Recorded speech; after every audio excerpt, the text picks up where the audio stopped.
মূল্যস্ফীতি কিছুটা কমতে শুরু করেছে।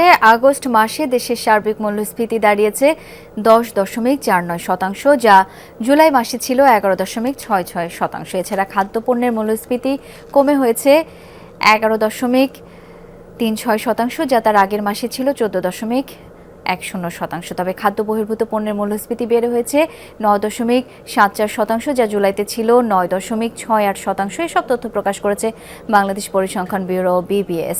জুলাই মাসের তুলনায় খাবারের দাম কমেছে 2.5%-এর বেশি। খাদ্য মূল্যস্ফীতির এই হারের অর্থ হলো খাদ্যপণ্য কিনতে দেশের মানুষকে আগের বছরের একই সময়ের তুলনায় 11.36% অর্থ বেশি খরচ করতে হচ্ছে। অর্থাৎ যে খাদ্যপণ্য কিনতে আগে 100 টাকা খরচ হতো, সেই একই পরিমাণ পণ্য কিনতে জুলাই মাসে 111 টাকা 36 পয়সা খরচ করতে হয়েছে। BBS এর হিসাব বলছে আগস্টে কিছুটা বেড়েছে মজুরির হার।